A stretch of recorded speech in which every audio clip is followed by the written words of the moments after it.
Welcome. We're going to be watching a Greymane game, just to check and see how we did, point out positioning mistakes, that sort of thing. Just evaluate how we do on the character. No evil shall escape our sight. So this was a 5-man team against a 5-man team, quick match. So their comp is actually, pretty well done. So they have a Brightwing, Diablo, Sylvanas, Artanis, and Hammer.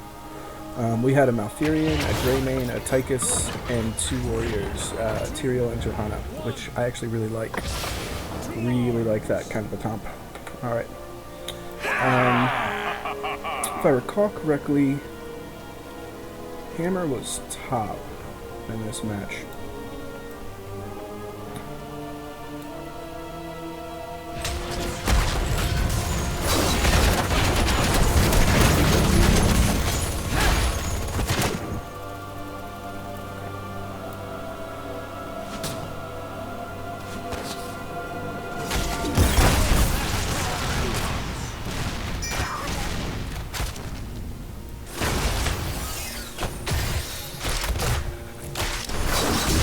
We actually lucked out pretty well that we had the Johanna there by the end. Line the hammer and they could push it off. It was a little bit too aggressive, but we ended up sending the healer up for that. Here I'm just trying to get in good poke. Stand in the middle of circles, taking damage like a pro.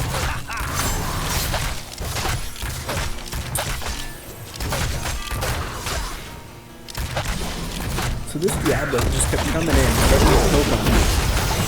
And then we go in for some aggressive action to push him out of lane.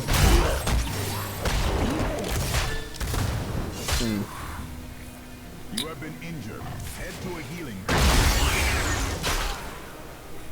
This is the point where it looks like we're a little bit ahead on XP. We're doing okay. There's the kill. Perfect.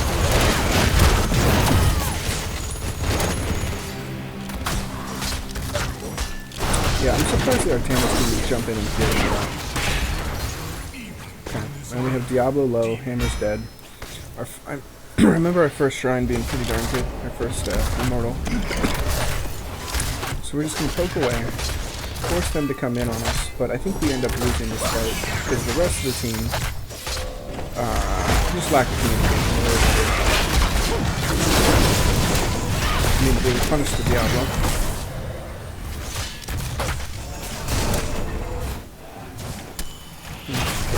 Here we come in late and start immediately going to Brightwing. Now we get on the hammer. Roll, use the shots. That's good. So we almost get that Sylvanas. Okay. Meanwhile, the team cleans up behind us. One of the things I think is really cool about Greymane is you can poke, and then you can dive in and really drive off the team. If they stay near you and you have a healer nearby, you can really punish them. That was me not seeing this bounding circle. Okay, so we're going to go back and re-engage. One thing we're doing terribly, one of us could have came down and killed a minion wave and keep the experience lead that we have. We do have a talent advantage over them, so it wasn't that important. But it's still something that I see a lot of teams make mistakes on. These guys engage super hard. Super hard. Originally they said they were just going to go annoy them. But that's half life of annoyance. So here we come in as a team. We get a really good line, jump in on the hammer. Hit her. Then we switch to Diablo because he was right there. Now we come in and focus Sylvanas. Meanwhile, we drove off Brightwing. That was actually... So I think one reason that engagement turned out to be so well is we pushed the Brightwing away from the team so she couldn't heal the rest of them.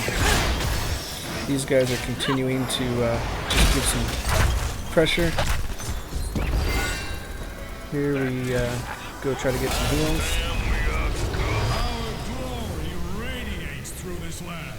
And we make a decision who's going to split soak. One of the things I think if you're going to send your entire team top, you need to make sure you can get a fort. At our level advantage, we think that we can get a fort and split soak the 7 at the same time. So we sent Tyke a spot, which turned out to be the right call. Now here's again a hammer. We get a good stun. We pull her close to the tower, and then we take her out. And then here we're inside. tyrael comes in. We roll to get away. They chase, and the mouth has a perfect heal right here. Yeah, that was just my team healed for me really well right there. Okay, so we went back for help. The Johanna's in deep. Just putting on pressure. Let me back up.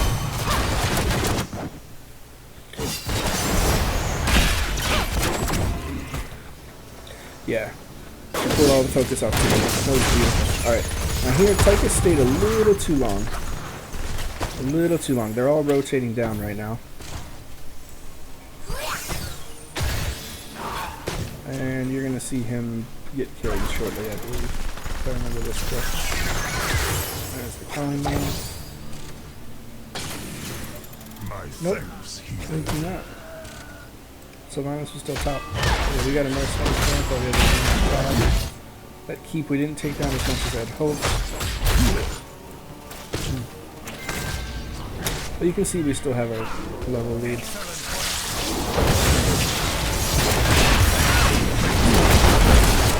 We're going Diablo because he's close.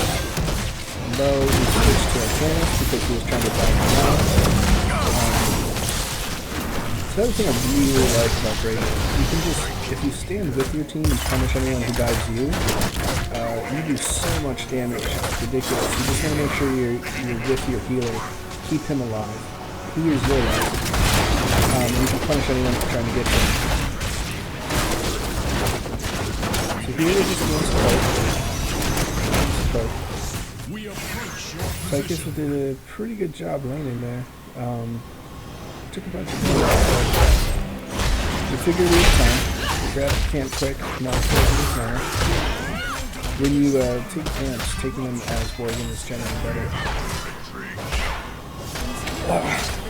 One thing I also have learned is to not use energy every time it's off cooldown.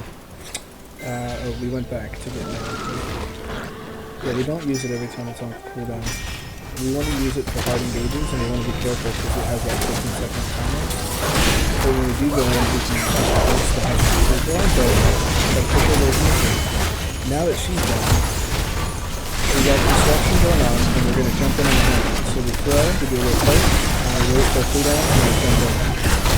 And we go dead. So we just take out the Sylvanas, get them off the Johanna, chase a little too hard here. Yeah, couldn't quite get it. Probably could have tried a blind throw. That was... I didn't realize Brightwing was up for that. That could have been very stupid. Where is Brightwing?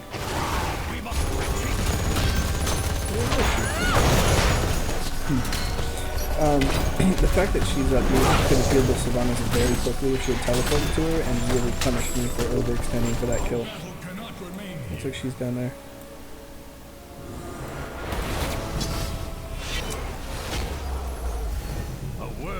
Yeah, our two tanks are doing a great job disrupting their whole enemy team in these team fights. Alright, so I go in, and then we get the judgment, and we stay on her and kill her. Now it's just clean up out there. We get the Diablo, we go a little bit, we get a nice mouth heal. We go back in and kill her again. And then we stay in the heals. Those, like, even when I dive, I'm not diving that far away from that skill. That's catching me a lot. Hit me a lot so many times in this fight.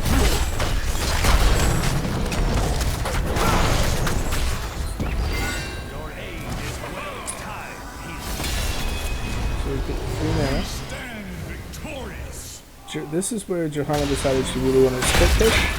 You're going to watch her down here for about 10 minutes just protecting this fort completely uncontested. She ended up netting us a lot of good XP. We already have an advantage, so we want to keep it if they come down and gank her, we're really screwed, but she does have a really good escape. We're up here. We got that Diablo kill. I might back to that a little bit. So, that was a little too far away. Okay.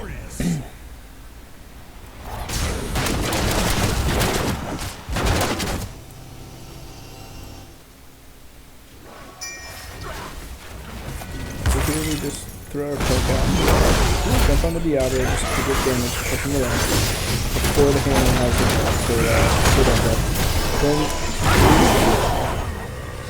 I don't know if you saw, we actually turned into a human on the back of that was our free go for the throw.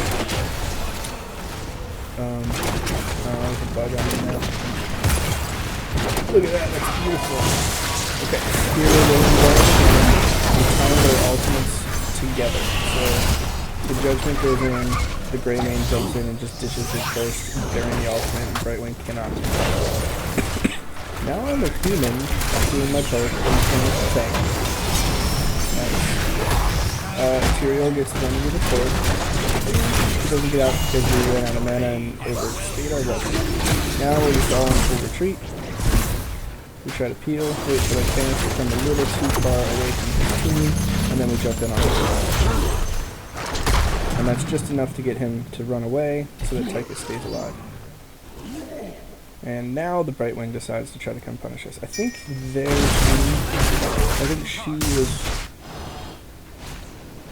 she was a big reason why we were able to punish them so much. Her, let me just check her build quick. Yeah, she didn't get any shields. She went with damage. And Emerald Wind. Which is pretty good to disagree with, but, in this game, I went completely single target damage. The theory being that basically with 2 tanks, we needed to just melt somebody fast.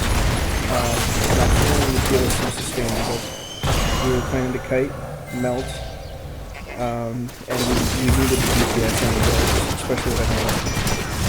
We're going to have to dive into their team, we're going to have to win that 5v5, kill one person, and then we'd win all the team fight from there. So here, we're just trying to push them over. I think we waited for all of them here, and we got up, and then we keep doing damage, we're going to do other, and then we back away from the game, and that now, perfect timing. Perfect timing. Brightwing, put into a human, and then we just shot her. Obviously you can see that because of the bug. And this is another good decision. We didn't chase the Diablo kill. The Dracona stayed here. Alright, so we still have our big advantage. One thing I also want to show, I did go Wise and Duelist. Why? One thing that's hard in this game is the comeback mechanics are actually really good. So you get 2 life once and you can lose the game. You have to make sure every time you have an advantage you press forts. You press keeps. If you get wiped at level 20 though, it's possible that you won't be able to come back in time. You'll have staggered death timers, and you either won't be able to defend, or by the time all 4 of you are up, look at that, another melting thing. We just kept doing that over and over again. And there's the dream, but it was at the wrong position. Too far back for that guy to matter. And the other being engaged as soon as she did it.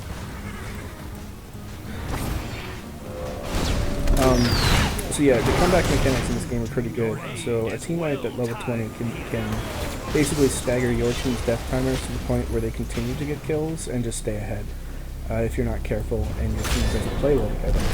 This team will do on voice comms, so we definitely, sometimes it's still hard on voice comms to keep somebody from going out and trying to defend safely, where they think they're safe, but they're not defending, and they still have staggered death. Here we just go down the mechanics, we put the BMOS, come back away, the other thing is back in, getting the Hereos, using all of the abilities that we have, and then we just keep cooking Diablo. Now we're going up here, so we jump on her. Judgment comes down. See, we weren't fully coordinated on the Judgment, but we definitely saved Judgment for Hammer every time. Hammer was their win condition. Any case, more about the one of the things I like to do is take things like Gathering Power, or in this case Wise and Duelist, because when you get a lead, and we definitely have them, 26 kills to 3 kills is a pretty darn good lead, it means that you can stay ahead. You can continue to dominate team fights. You can make sure that every 5v5 comes away with you winning one. Because as soon as you lose a team fight, the other team gets a massive XP advantage from killing you, and that's your, yeah, you can, that's how you throw the game basically. So I like to make sure that once I'm ahead I can win every team fight. And generally, on that tier I don't think you're giving up a ton. You're not really giving up a ton. Quicksilver Bullets increases human base attack range, and Incendiary Elixir only helps you out if you're trying to have the elixir touch that. You're not giving up a whole ton for it, and it does help you carry games once your team's ahead. You can get your team under range. And I don't really feel like the 20% range is actually that great on Greymane because you want them to push into your 20%. But let's go back to here and just watch this engagement again. They engaged in the fort. I think the hammer sets up a little bit too aggressively.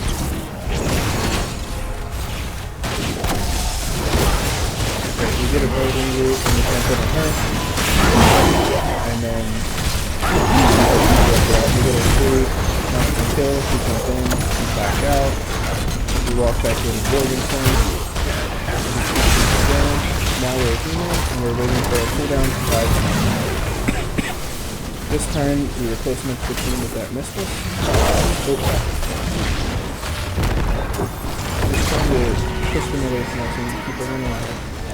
Another good tranquility to bring us up to full so we can do re-engage.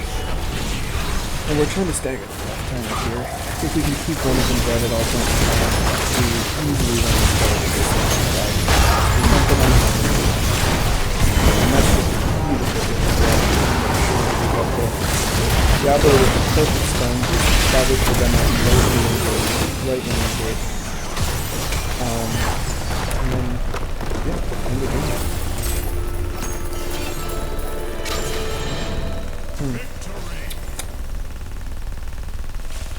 So it's generally harder to find mistakes in your own play when you watch wins versus losses. I just really wanted to see why this comp worked so well. And it looks like we were really effective at separating, well, melting the hammer as quickly as possible with all the dive. We would blind her, jump in and stun her, jump in with some heavy burst. Greymane has some surprising burst that I don't think people are used to yet. We had a really good sustain healer, and which helps when you have a good front line. Tychus could punish anyone kiting, which was also really nice. So after we blow up the hammer, we can sort of just dance around in the team fight. Our warriors had their team completely split in half, so we could punish the front line, he could punish the back line, or vice versa. That just worked out surprisingly well, and a lot of it was, if you saw those engagements, these two guys were doing work. Malfurion was keeping everyone up really well. I was able to just freely do whatever the heck I wanted, completely uncontested. Yeah, I can show you the build if you want to see it. We went Viciousness because we really needed single target damage. Viciousness, what it lets us do is reposition. It gives us an extra second to reposition and keep that viciousness going. So when you're in a team fight, it's more likely that your combo can last through the entire team fight. As soon as your combo's down, your burst is gone, and you are kind of a lackluster assassin at that point. You're still good in Worgen form, but you're definitely not good in human form. We went with Thick Skin because their team was a huge amount of auto attackers. We wanted to make sure that Hammer could not kill us when we dove her, especially with things like focused attack. I think that worked out pretty well. I don't generally like thick skinned that much, but we definitely built for dive, and that is important when you build for dive. Again, wise and duelist because of the comeback mechanic. Go for the throat because we needed the dive. We really needed the dive. We couldn't afford to miss the skill shot on the vulnerability. The vulnerability actually would have been really good if we had to engage on Diablo or Tannis outside of the hammer range and melt them before we could dive in, but we had no problems diving past the two of them, which really surprised me. On the prowl, that movement speed boost is so important for survivability, especially since you get an extra 4 seconds on your ability. It gives you at least 4 seconds of increased movement, which means you can reposition and get out of there. A lot of those close calls near the end where I almost died and Malf saved me, on the prowl was my friend. And since we turned into a Worgen early in the team fight, it meant that we had our disengage up in time to get out. Alpha Killer we got because they had 2 tanks. So we wanted to be able to melt Diablo or Tannis when they got in our way, or when they would dive Tychus. We needed to push them off as fast as possible. So that's why we went that. And at 20 we probably would have went with Worgen Cleave because we were effectively diving so well. This build, I would say, is very situational. In this comp, with this team against us, this was the right build. One thing I really like about Greymane, there's a lot of characters who have flexible builds, like Vala. Greymane can actually serve almost different roles with his build. That's how flexible he is. Generally in quick match, I like his bottle build, where you just go for poke, you go for wave clear. That's going to do more for you. But in this kind of a setup, this build just rocked it out, and I hope I showcased that for you all. Surprisingly, we made very few mistakes with positioning. We had that one chase on Sylvanas that was really bad, but we did pretty good in that game. So yeah, hope you guys enjoyed it. See you next time.